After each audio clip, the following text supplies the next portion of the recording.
बहुत समय पहले की बात है। भारत के एक छोटे से गांव सरसई में हर साल बारिश के मौसम में बाढ़ आ जाया करती थी।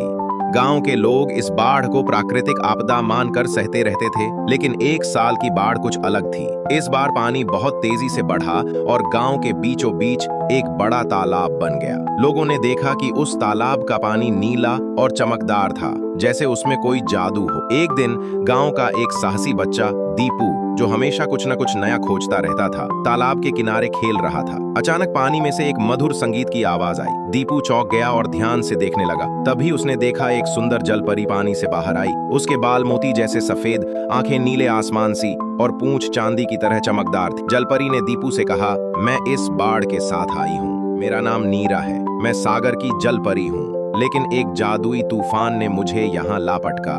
अब मैं अपने घर नहीं लौट सकती। दीपू को उस पर दया आई। वह जलपरी की बात गांव वालों को बताने गया, लेकिन किसी ने उस पर विश्वास नहीं किया। सबने सोचा वह कोई कहानी बना रहा है। लेकिन अगली सुबह जब गांव के कई लोगों ने नीरा को तालाब में देखा तो सब हैरान रह गए। पहले तो डर गए, लेकिन नीरा ने मधुर आवाज में सबका अभिवादन किया और कहा, मैं किसी को नुकसान नहीं पहुंचाना चाहती, मैं सिर्फ घर लौटना चाहती हूँ। गांव वालों ने मिलकर मदद करने की योजना बनाई। नीरा ने बताया कि उसे लौटने के लिए एक विशेष मोती चाहिए, जो गंगा नदी के नीचे एक पुराने मंदिर में रखा है। दीपू और कुछ जवान लड़के लड़कियां एक नाव में निकल पड़े उस मोती को ढूंढने। कई कठिनाइयों के बाद उन्होंने वह जादुई मोती पा लिया और वापस गांव लाए। जैसे ही नीरा ने मोती को छुआ, तालाब के पानी में हलचल होने लगी। एक बड़ा चमकदार द्वार पानी में खुला और उससे समुद्र की लहरों की गूंज सुनाई दी। नीरा ने सबका धन्यवाद किया, खासकर दीपू का,